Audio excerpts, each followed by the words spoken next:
Chris Barksdale, Here. Kimberly Lane, Here. Matt Milborn, Here. Chad Dilly, Here. Doug Tischbein, Here. Anna Shepall, Here. and Ryan Cambridge. I am here as well. First order of business is approval of the minutes from the 2/12 meeting. Has everybody had a chance to look at those? And are there any questions? And if not, can I get a motion to approve the minutes as presented in the packet? So moved. Do I have a second? Second. All in favor say aye. Aye. Aye. Opposed, same sign. Okay, motion carries. We'll open up now for the public presentation and comments section. I don't see anyone in the physical audience. Do we have anyone online that's wishing to comment? Okay, probably outside doing wonderful things in the weather. With that, we'll transition to staff reports. All right, thank you, Ryan. Good evening, Park Board. Just highlight a couple of items from the superintendent report. In the month of February, the maintenance team created 229 work orders and completed 197 of those. I want to give a special shout out to our skill tech Harmon Sayer as well as our park tech Godby, who identified a manufacturing issue with the overly warm playground. We were able to close that, contact the manufacturer, and get that repaired within 24 hours. So just speaks to the level of inspection we've been able to add to our in-house skill set in the past couple of years, and wanted to give a kudos to them. Our natural resource team was able to transplant the nursery trees at Heritage Trail Park, so that snow fence that's been up there for a couple of years was serving as our nursery. We've now emptied out that and will return that area to just open space. Speaking of Heritage Trail Park, we are currently permitting the hoop house that'll go on the concrete pad next to the raised garden beds. So that will be on the March 17th Plan Commission agenda for development plan amendment approval. Pending that, we'll be able to move forward with our contract from last year and get that hoop house installed. Over to capital projects, our Turkeyfoot pedestrian bridge rehab project. Tree clearing has been completed. I'm happy to say not a single live tree was needed to be taken down. So just a little bit of honeysuckle. So we'll support that all day. So that project, they'll likely begin demo in July. So once those construction dates are firmed up, we will communicate that out to the public about the closure. Since I am the only staffer here this evening, if it's all right, I'll jump over to Mindy's report for recreation. So we have officially wrapped the 2024-2025 Winterfest season, and through the collective programs, we reached 3,742 program participants. And that's our Christmas in the Park, our outdoor open air market, as well as our luminary walks, and most recently our fireside nights. That was those igloos at Lincoln Park. Welcomed 88 people with that program as well. So a great season for outdoor recreation in the winter months when it's a little bit more difficult to want to go outside sometimes. In addition, in the month of February, the Nature Center saw 1,178 attendees walk through the door. They had 152 participants in the monthly scavenger hunt. And we currently have a native plant sale that's available. So if you go to our MyRec store or on our website, you can find information about how you can beautify your yard with native plants that we'll be selling, and those proceeds will go back into our restoration funds for future enhancement in our own parks. So that is all from staff reports. Okay.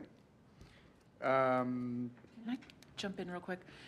I just realized that the foundation update isn't on the agenda tonight. Can I squeeze one in? Sure. Okay.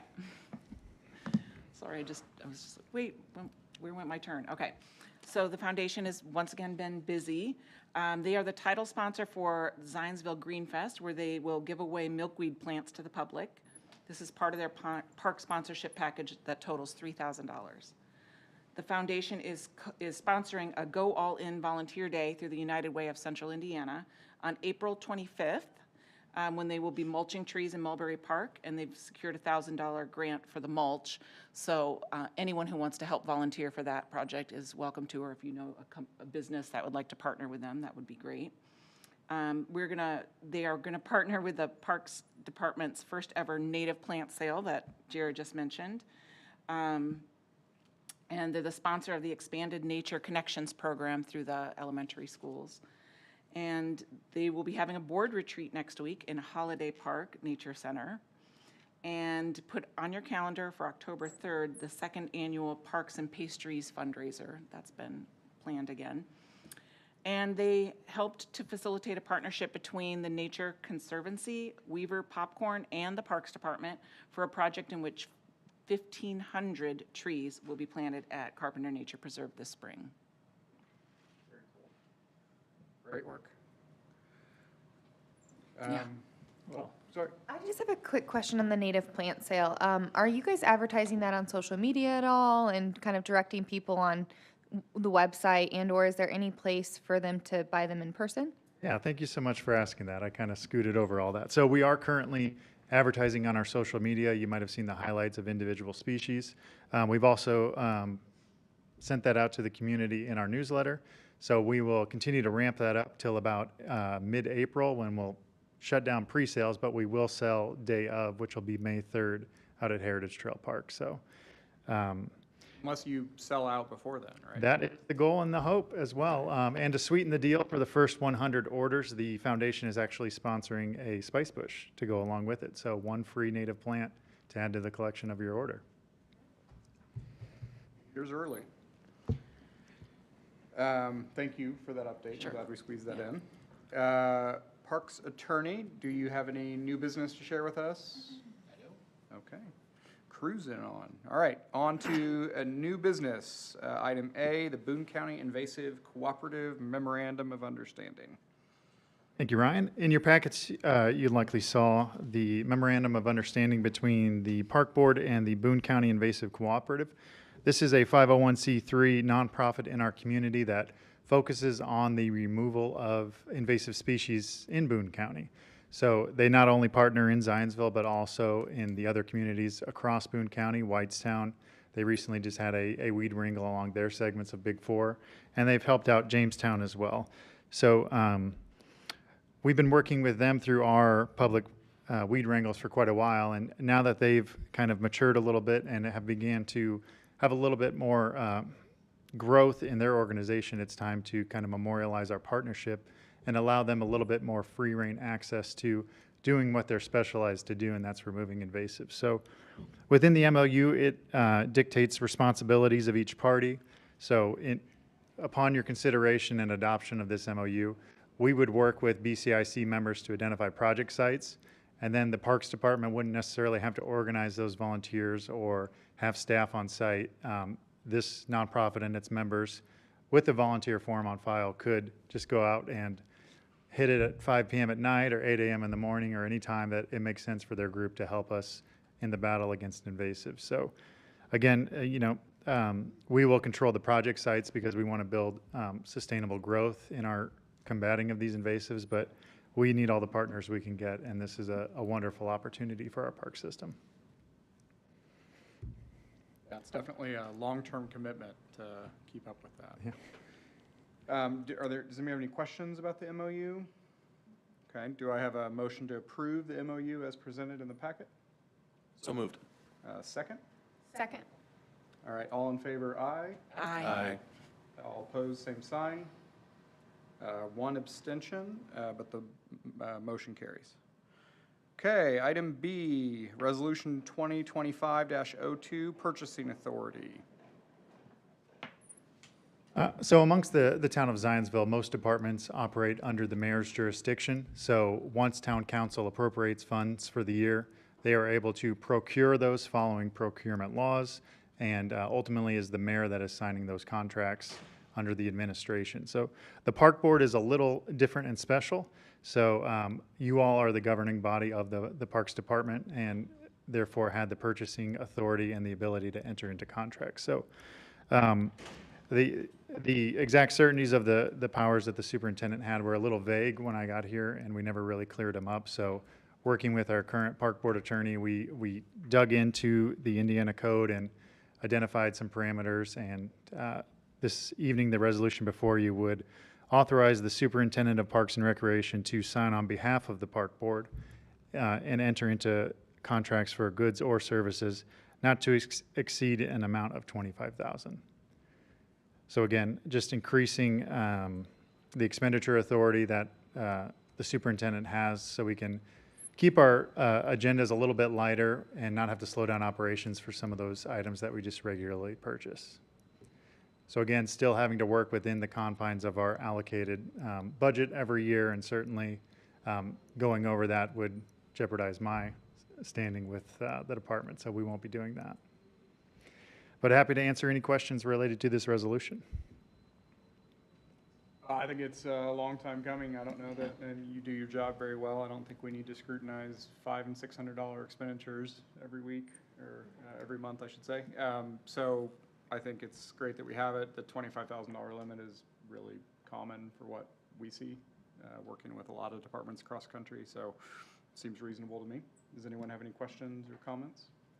25 was the amount that the question I had. I didn't know if that was too high or what you've seen. I would say most of the time, it's between 20 and 25,000. I've seen over 50 before. It, it's up for each community to decide. But I would say somewhere in the 20, 25 is the most common, at least based on my experience. And just if I could add a little bit to that, the state statute for purchasing has rules for small purchases, and those are under 50,000, so this is even under Right. that. But it's a policy decision as to what the board's comfortable with. That's right. And ultimately, this board would still authorize claims, and so if there's any concerns or scrutiny, we can certainly discuss that if that were to come up. Probably be more comfortable with like a $10,000 range. I mean, I think when we've seen stuff come up, it's like 5, 9, different things like that. I've got some experience in the Parks Department's working on the other side of the table, and some of the directors and superintendents I've reached out to is at that $10,000 limit, and those guys have been in place for up to 30 years in that position. So just for consideration. The other thing I would suggest is Jared could be signatory to pre-approved larger budget items, so they wouldn't have to come in front of the board. And the other thing is to consider is any emergency expenditure that may take place where he needs to take immediate action that's over that threshold, then he should also be approved, at least for consideration for those 2 additional items. Okay, so there's 2. I have no problem with the $25,000. I was questioning if it was high enough. Just because, I see it on the other side as the limitations that get put on other government agencies that have spending limits, and with the way pricing and whatnot is going, there's not a lot that can get done at a $10,000 limit. So if the board wants to go lower, I would suggest we revisit this again in a year and see how much, if we can adjust it at that point. Because right now you have to bring everything to us, right? Yeah. Yeah, the entering into contract is the reason some of those really small ticket items have been on the agenda. Yep. So this, again, just designating both the dollar amount and also the authority to sign on behalf. Jared, what's your total parks budget? I know I should know this, but. Just depends on the fund and the project, but it's, $2 million or more each year. And I manage a $250 million budget, and our directors can't sign for over 5,000.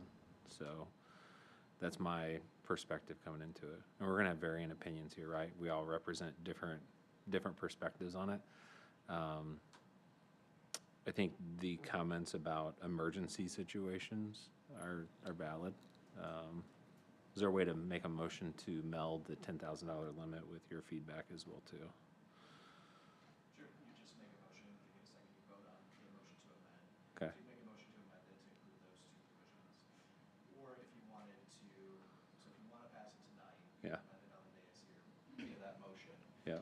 Or if you want to table it, we can, amend it, send out a draft, you can vote on your next meeting, it's just. Yeah. Can you repeat what your recommendations were? Yep. So one was for emergency situations where he's got to act on it over his spending threshold. Yep. And the other one is any pre-approved budget items that we've already approved, and he's got the authority to then sign off on the agreement or the contracts. I feel like those would be, if they're pre-approved, How do you determine if they're pre-approved? I would assume he'd come to us and just say, we've got a contract coming in Oh, I for $20,000 or, $50,000, and we approve that, then it doesn't have to come back to us. He can I think just when we sign off on approve it, we authorize him to sign it. That's currently what I know that. happens, right? Authorize you to sign it. Or sure, right. Oh, so you're saying if we approve it, we can authorize him to sign it instead of having to, either way, we have to approve it, is that? So does it matter who's signing it at that point? Either pre or post, I think is what and I don't know, it's my third meeting, so. Sure. I don't have that history. That one's a little bit grayer to me, because I feel like we kind of, the way it's functioning currently, it's sort of like 6-1, half dozen the other, whether he signs it or I sign it, if it has to be approved at a meeting with us at it. That's, I think, again, a reason that with a $25,000 limit, I don't know, Chad, what types of, your budget's obviously significantly larger. I don't know if part of that is procurement though, but as you think about, for example, if we needed 5 park benches, that's more than $25,000 in a lot of cases by the time they're installed. So 10,000, even as it relates to professional services, just does not go very far in our world. We oftentimes on the professional side are asked if we can work underneath a threshold, so that we can expedite projects, and even fairly simple ones, it's sometimes pretty difficult to work under a $25,000 limit. So all that said, I think ultimately at the end of the day, it's a gesture of trust in the director. We haven't had any issues in the past with any inappropriate expenditures, so I don't personally see a reason to reduce the limit. Jared, and this is kind of putting you on the spot, but can you think of any situations we've had where between that $10,000 and $25,000, which it would have benefited you to have been able to just take care of it without? Many projects. Okay. That's kind of across the board, honestly. And again, I've been at 5, so it's been coming before the board a lot more. Okay. But we see quite a few contracts right above 10, in the low teens. Do you have some examples? I'm just kind of trying to create some context on what are these expenditures? Like, what types of things are they? Are they things that we do want to have dialogue about, or are they more just like, hey, no, this is something that needs replaced, it's, under a certain amount, I don't want to have to bring this before the board? Like, what are these type of things? I would say, a thing that comes to mind quickly is lumber. So, we're usually replacing something in our park system, and those lumber expenditures are anywhere between $8K, $12K, somewhere in there. Up to 18, I think we've approved as a board in the past couple of years. And professional services. So you all saw that Ecologic contract last month. So that was $22,000 for Overly Warmwood Park. Annually we're budgeting around $25,000 to $30,000 for ecological services. So just the board's comfort with keeping some of those regular expenses that we anticipate streamlined and just keeping efficiencies. And any money spent has to be appropriated within the budget, so he's got to work within what's been appropriated.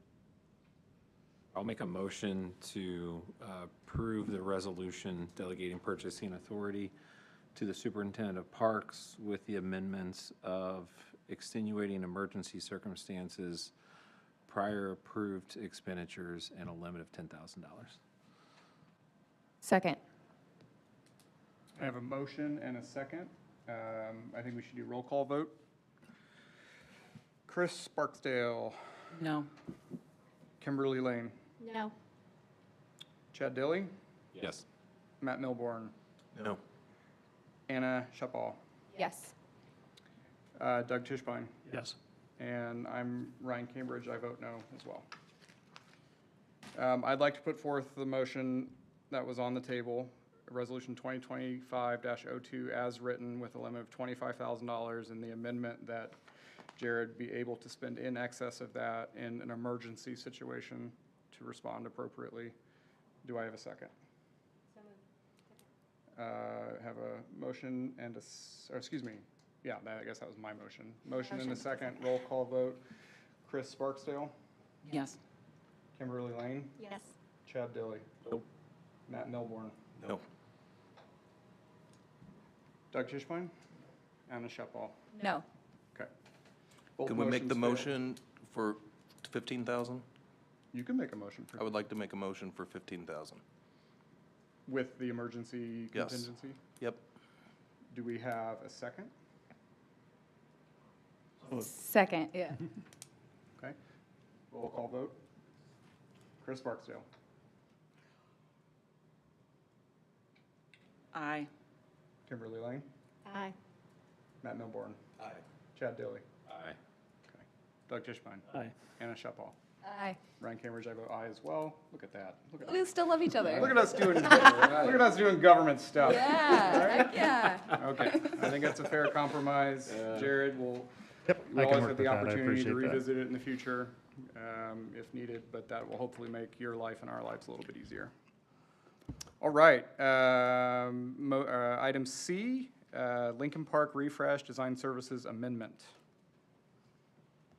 Thank you. So as our capital projects are moving forward with development, recently there's been a change in procedure. So our projects are going before the Plan Commission and going through the permitting process and Zionsville zoning code processes, and for approvals, which is good for due diligence and making sure that we're checking all the boxes as far as a successful public works project.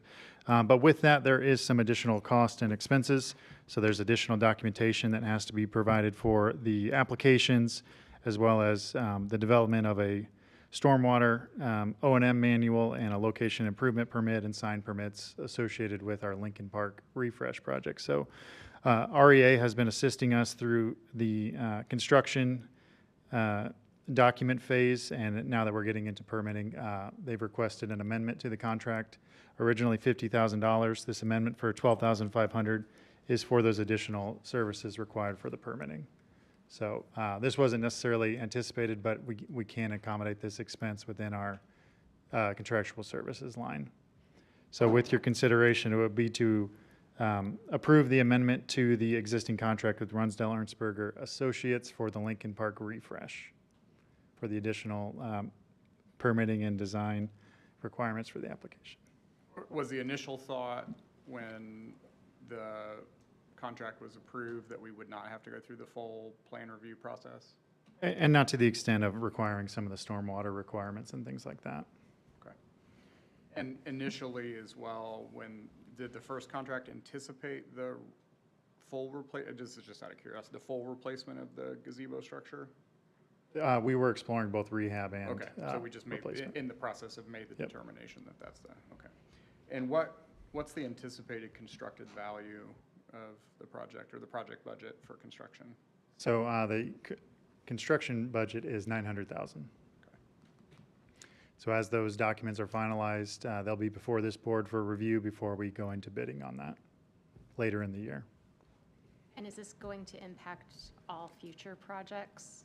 We will incorporate it into the scope of work for all future right. projects. So 62,000 total design service, that's inclusive of engineering, full project delivery, correct? And part-time construction administration. Okay, so that's on a $900,000 project, that's 6.8% of constructed value for professional services, which is below, I think, what we would probably normally expect. I think 10%, it is a smaller project, but it's still on the low end, so. Can I make sure I'm tracking on this? So we're paying 12.5 extra just to go through our internal village processes? And the additional research and creating of plans required to satisfy those, yes. I think that's something that, I don't have any issues with approving this because it's something we're gonna have to do given the rules of engagement currently. I think just escalating that we're spending 12.5 just for us to put plans together for our own government entity to approve it seems redundant and a waste of taxpayer resources. And so I think, yeah. I appreciate you bringing that up. That is conversations we can have Yep. internally and see if we can amend that. You know, not every municipality follows these same guidelines. Yep. And if there's a compelling why, maybe we can be re-educated why on it. It just struck me like we're paying a professional for us to go through hoops just for us to approve our own work.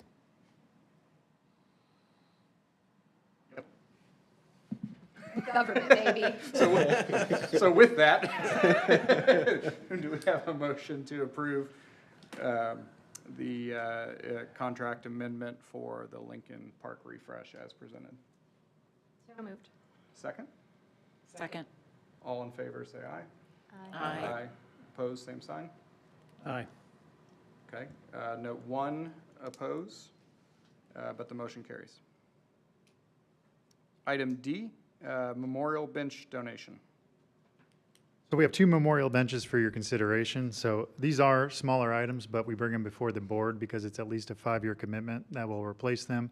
Granted, our policies and procedures have been that we're going to take care of these for much longer than 5 years, but that's our commitment. So that's why it's on the agenda before the board. That's just how we wrote our policy on memorial donations of benches. So 2 for you this evening. 1 is for the golf course. Working with Zionsville National, we've selected a great site next to the 7th tee. That'll give beautiful views of the course. To date, we've only been able to install 1 memorial bench at the golf course, and that was from the Penning Putter Club to celebrate their 50th anniversary. And this bench is actually from the children of the man that curated the course. So retaining a little bit of Zionsville's history with this request and celebrating their family's legacy, as well as adding a place for golfers to sit and relax for a little bit between tees. The second bench is along the Big 4 Rail Trail near the Spring Knoll community. There is a pad with a bench on it currently that was requested, so we would just remove that existing bench and place the new memorial bench with plaque, and then reuse that bench somewhere else in our park system. Happy to answer any other questions on these. I get a lot of enjoyment reading the stories behind these, and I think it was very touching to see that the kids of the folks that developed the golf course was there. And then the second one is actually my former neighbor that is putting this through, and kind of a compelling story behind that. So I just wanted to say thanks for sharing these, and it should just give us all like a moment to pause and reflect, and then we're out in the communities just to remember those folks and honor those folks. It's a pretty cool way to be remembered. You know, you think about getting older and your legacy and what are the ways you can carry on. And I'm thinking about being a tree or a bench or a peony bush. So it's a way to, you know, memorialize yourself. It's beautiful. Don't limit yourself. You can be all 3. Yeah, exactly. Exactly. I love it. Start planning now. No, it is a great program, and, you know, furnishings are often, especially on long trails, something that don't really make it into the budget. So I think a lot of people enjoy not just the connection, but also the utility. So it's nice to have both. Can we approve both in one motion? Yeah. Okay. Does anyone have would like to make an emotion? So move. Second? Second. All in favor, say aye. Aye. Aye. Opposed, same sign. Okay, motion carries. All right. Old business, we don't have any on the agenda. Is there anything, Jared, that we need to circle back on? Nope, we're doing great. Okay. Anybody else from the board have anything they'd like to discuss under? No? Are you guys sure? I got one thing, if I can. Thank you for sending me the renderings of the ADA bathroom and the snack bar. Appreciate that. In the last 2 meetings, I didn't understand the magnitude and scale of what that project is. So I think that's going to be great for not only the golf course, but also the community as a whole. I come from a renewable energy background, so it'd be a perfect place to see solar panels on top of that roof, and maybe Zionsville first net zero building in our asset base and facility base. So be worthwhile to have somebody look into that, if possible. The other thing is the igloos. I was thinking about the igloos. My brother-in-law has one back in his house in Wisconsin, and we made dinner inside and then took it out and had a nice igloo dinner. So I'm thinking, how could we get more use out of the igloos than just one night, right? And I had a conversation with a couple of restaurant owners down on Main Street, and they're open to it, you know, to put together an igloo menu. I'm not sure what logistically that means for the parks team to make those igloos dinner ready, but just if there's a way to use those assets a little bit longer, I'm just trying to get creative in what that approach might look like. I appreciate that. I will pass that on to our programming team. Great idea. Restaurants as well. Yeah. Everybody likes eating outside, even if you're not outside. Now, Wisconsin, those are real igloos, right? They're not. It I think requires ours are a heater, little that's for different. sure. And I will say our igloos can be used in the summer. They have a net that you can swap out for that plastic covering, so we Oh, cool. can get some duration out of them. Yeah. Good. Yeah, I think anything we can do to activate our spaces 4 seasons a year is worthwhile. We certainly have a population of folks that seems like they would welcome that kind of activation or opportunities for activation. We rented those, correct? No, we own Oh, those. we own them. Those were granted to us through a grant from the MIBOR Okay. organization. Cool. Yep. Very cool. Any other board discussion topics? Still waiting for that donor on my stairs at Mulberry Field. Just throwing that out there. Well, they're your stairs, right? Yeah, they're memorialized, right? There we memorialized. go. She It's a could stairway come to back heaven. as stairs. That's right. Yeah, Yes. there's so many stories we could tell. Oh my All right, gosh. start saving now. We'll work towards that. Okay, last item of business is approval of the claims in the packet. Has everybody had a chance to look at those? And if so, does anyone have any questions or concerns? Do I have a motion to approve the claims? A second? Second. All in favor, say aye. Aye. Aye. Aye as well. Opposed, same sign. Okay, motion carries. Final order of business. Chad, do you want to do the honors? Motion to dismiss. Second. All in favor, say aye. Aye. Aye. Opposed, can wait around. Okay. Opposed, same sign, for the record. No, okay, motion carries. All right, meeting adjourned. Everybody, don't forget to sign your stuff.